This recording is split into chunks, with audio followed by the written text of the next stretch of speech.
Assalamualaikum warahmatullahi wabarakatuh. Selamat pagi. Selamat bertemu kembali dengan Mari Belajar bersama Kang Anung.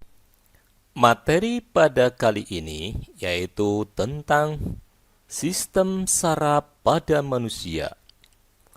Sistem saraf pada manusia dijelaskan sebagai sistem yang mengatur dan mengordinasikan aktivitas tubuh melalui pemrosesan dan respon terhadap rangsangan. Bagian-bagian dari sel saraf satu terdiri dari badan sel yang memiliki inti, kemudian dendrit, serabut saraf yang membawa impuls menuju badan sel. Yang ketiga adalah akson, membawa impuls dari badan sel. Sistem saraf memungkinkan komunikasi antara otak, sumsum tulang belakang, dan seluruh. Fungsi utama sistem saraf mengatur aktivitas tubuh. Sistem saraf mengendalikan dan mengkoordinasikan berbagai fungsi tubuh, termasuk gerakan, pikiran, emosi, dan proses fisiologis lainnya. Respon terhadap rangsangan: menerima informasi dari lingkungan melalui indera, memproses informasi tersebut, dan mengirimkan respon yang sesuai ke berbagai bagian tubuh. Sistem saraf dibagi menjadi dua bagian utama, sistem saraf pusat dan sistem saraf perifer atau tepi.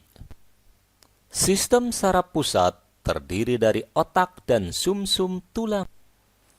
Fungsi otak sebagai pusat pengolahan informasi yang mengatur berbagai fungsi tubuh, termasuk pikiran, gerakan, dan emosi. Bagian utama otak: satu, korteks cerebral, mengatur fungsi berpikir, persepsi, dan kontrol motorik.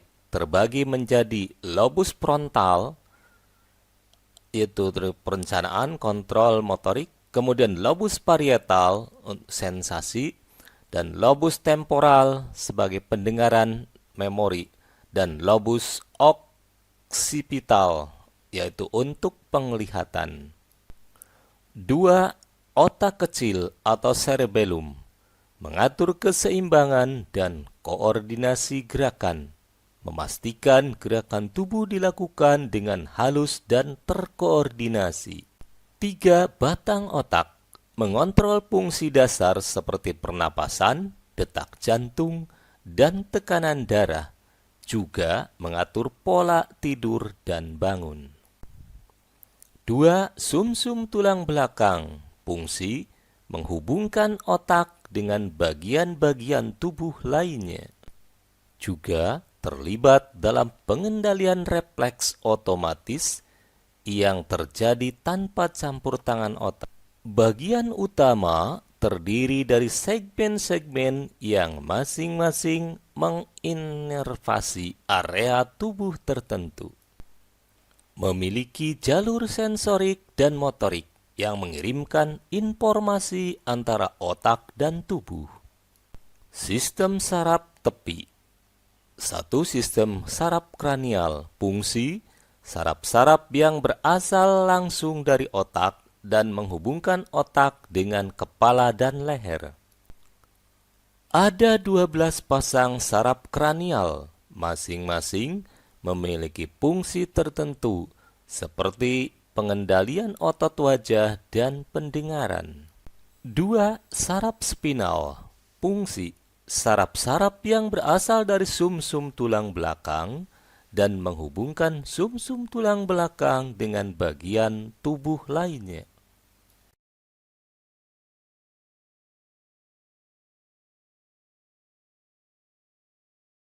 3. Sistem saraf somatik, fungsi saraf-saraf yang berasal dari sumsum tulang belakang dan menghubungkan sumsum tulang belakang dengan bagian tubuh lainnya. Terlibat dalam aktivitas sehari-hari seperti bergerak dan merasakan. 4. Sistem saraf autonom, fungsi mengatur fungsi tubuh yang tidak disadari, seperti detak jantung, pencernaan, dan pernapasan. Sistem saraf simpatik mempersiapkan tubuh untuk respon fight or flight saat menghadapi situasi stres atau bahaya, meningkatkan detak jantung, tekanan darah, dan aliran darah ke otot. 2. Sistem saraf parasimpatik mengembalikan tubuh ke keadaan normal setelah respon stres. 2. Mengatur proses rest and digest seperti memperlambat detak jantung dan meningkatkan aktivitas pencernaan. 3. Cara kerja sistem saraf.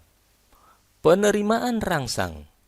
Reseptor di organ indera seperti kulit, mata, telinga mendeteksi rangsangan dan mengubahnya menjadi sinyal saraf. 2. Transmisi sinyal. Sinyal saraf yang dikirim melalui saraf sensorik ke sumsum tulang belakang dan otak. 3. Pemrosesan informasi. Otak memproses informasi dan menentukan respon yang sesuai. 4. Pengiriman respon.